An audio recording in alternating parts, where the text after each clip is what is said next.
B-grade, punk rock, street trash, Wastelands. And here are your hosts, long-time partners in slime, Adam Obscene and Mark. Hello world, this is Wastelands. I'm Adam Obscene, and with me, as always, is my good friend and partner in slime, the mighty Mark. Adam Obscene. Good evening, mate, and good evening, listeners. Thanks for tuning in yet again. Listeners, we have this interesting little film we're going to talk about. I'm going to say 3 words, and I'm going to play the trailer. It's stab, skate, repeat. I'm here. See the sign? What the heck? Ow! Branched out to Hollywood, and that's the first time I saw Allison. One of those weird squishy things. Specialty, nails, and nunchucks. When they explode, you don't want to be anywhere near them. It's a wonderfully horrible place. Oh my Lord. Oh, Becky, we have got some trouble tonight. Listeners, this is a 2022 74-minute, I guess you call it a film, called... Did this come out this year? Yeah, called Roller Junkies. Oh, man. It came out this year. Yeah, mate. And went straight to Tubi. Listeners, this movie, called Roller Junkies, is about rival roller skate gangs that face off in Hollywood and Venice Beach. Mm-hmm. Sounds cool. Sounds like it's got a premise. Mm-hmm. The channel's Wanderers, or some sort of like classic Outsiders type of. Sure. It's got a fun and fluoro cover. You've got 2 gangs, one called the Neons and one called the Animals. They've got roller skates and skateboards. Yeah. Could be cool. There's going to be a switchblade, attack in there somewhere. Nunchucks and some sharpened nails and some razor blades. Man. This is the conversation that clearly the director had with the stars of this film when he was trying to shag them. Mm-hmm. Mm-hmm. Because I don't mind saying, this movie is a massive, steaming rubbish bin of dirt. Mate, okay, listeners, I have enforced a 15-minute maximum on this episode. I've actually got the timer on now. And what this is I'm basically letting Adam, the alter ego pitbull angry film critic, off the Danny Trejo approved pitbull gold chain harness, because we started having a conversation the other day, and Adam, you had a lot of serious things to say about this movie, and we've got to formally get it off your chest, man. What the hell is going on with Roller Junkies? Nothing, because it is fucking shit. Like, this movie literally has no right in actually being a movie. Like, I normally go on a stand and say, okay, you director, they've done something, they've created something, it's great. This film literally has no redeeming qualities whatsoever.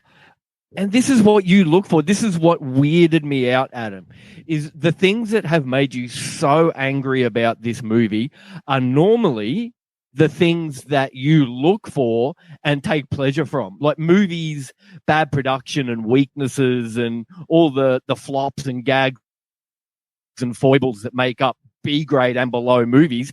You've been there for those movies, championing them for the better part of 2 decades now. This movie comes along and fucking you're riled up, man. You are pissed.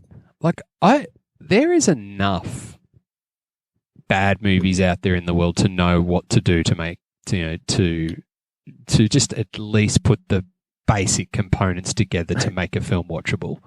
Look, dude, this took me. It's only 74 minutes. Look, I said there's no redeeming qualities about this film. That there is the redeeming quality. It is only 74 minutes. Like it actually barely, I think, even qualifies as a feature length film.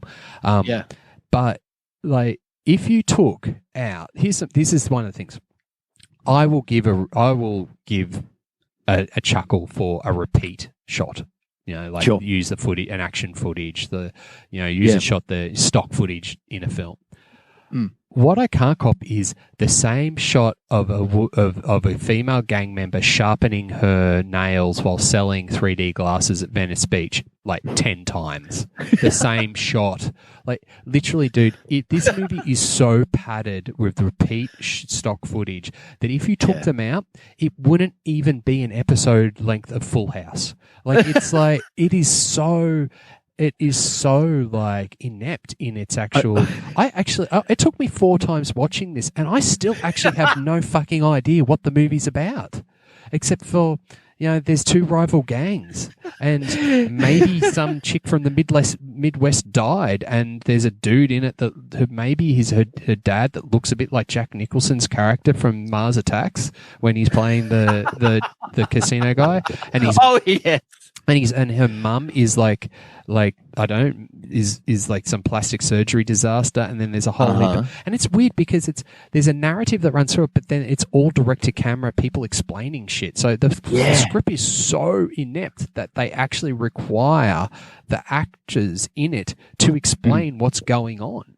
Yeah. This is a bit where it's like I clock out, mate. Like it was not the lure of the possibility of bikini clad Hollywood Venice Beach babes.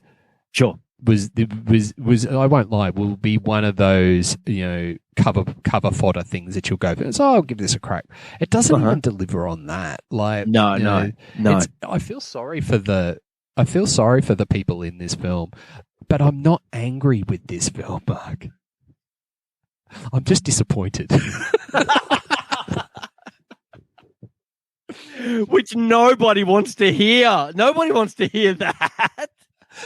It's like, especially from you. It's like my bar is so low, dude.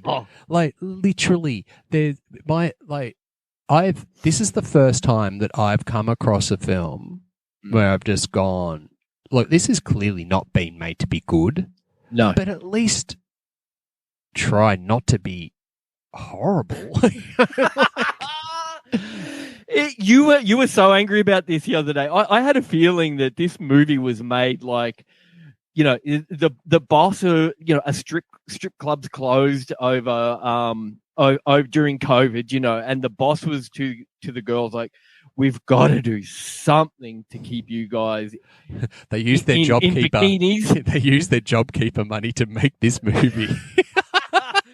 Oh, that's an in joke for Australians only. They would have used their government handouts, to buy a fresh pair of bikinis and an iPhone to make this movie on. Like, it's like I did a dig just to try and find some. So this Jared Masters, the director of this film, like, I'm not saying this happened, but I feel like that this movie feels like there's some people in a club and this guy is going, hey, yeah, I make films. And he's walked up to these group of girls and gone, hey, do you want to star in my movie? And they're like, it's a porno. He says, no, I'm not a porno. I don't direct porn. I direct real movies. And he's got almost to that point. And he's gotten there. And then the next day he's gone, oh, shit, now I've got to make a movie. Yeah, right. and he's orchestrated this movie, and it looks like it's been shot on a fucking iPhone.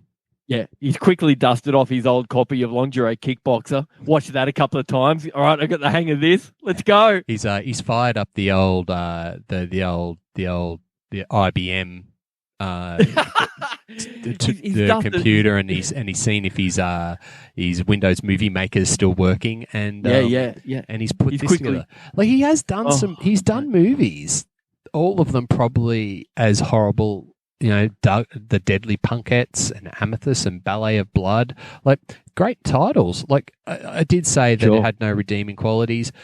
Its look and feel of the cover and the artwork and its branding and its title are good. They were good enough to get me to watch it. I don't scrub, so I did actually have to endure the 74 minutes of dirt. And that's where we're at. Like, it's what it is. So it's 74 minutes. How long did it take you to watch it? Fucking an eternity. And if the director was listening right now, I know you. What would you say? I would probably say, why? And Why? and you're not angry. I'm not angry.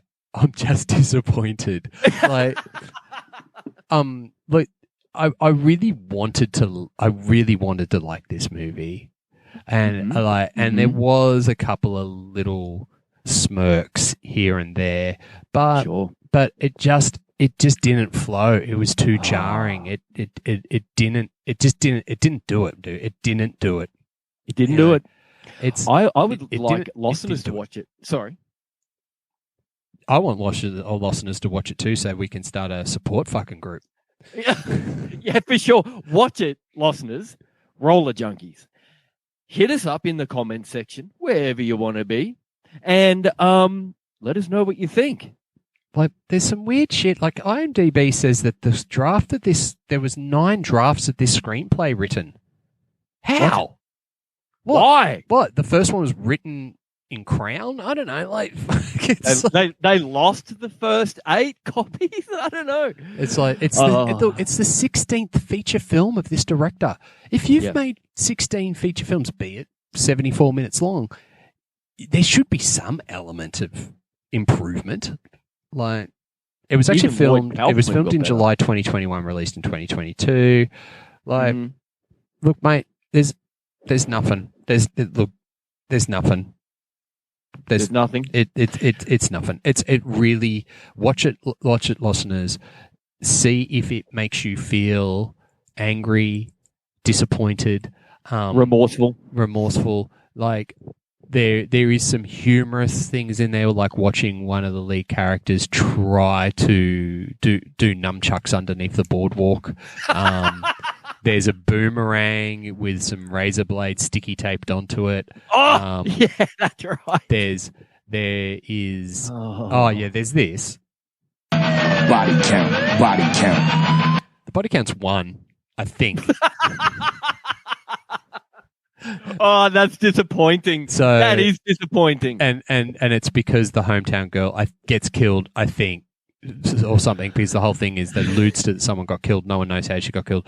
The weird ass copper. Look, there is this old man copper who's a stereotype of like I don't know what he's a stereotype, but he's not. He's just ridiculous, dude. And he's trying to say, I owe it to these people. They're high on sugar or caffeine. It's dumb. But the kill count is 1. That means the kills per minute is 1 per 74 minutes. And that's it.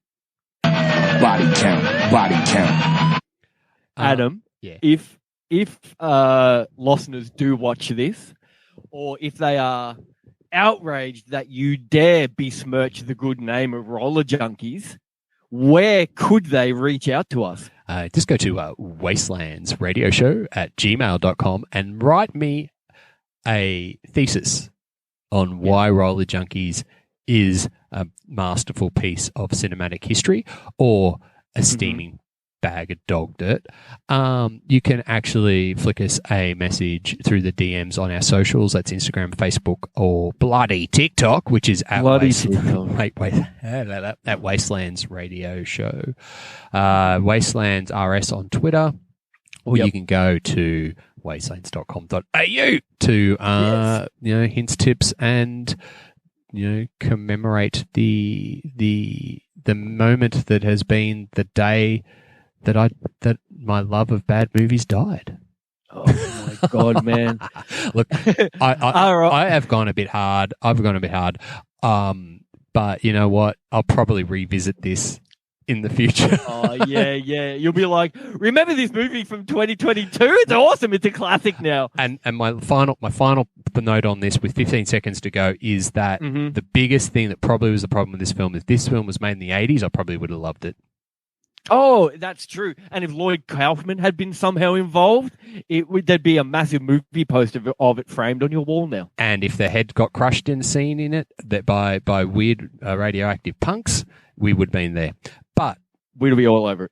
So let's talk about this in 20 years' time at episode 2043 of Wastelands Radio Show. But right now, Mark, is there anything more you'd like to add? It's good note from me. And it's good note from him. And sorry, Jared Masters.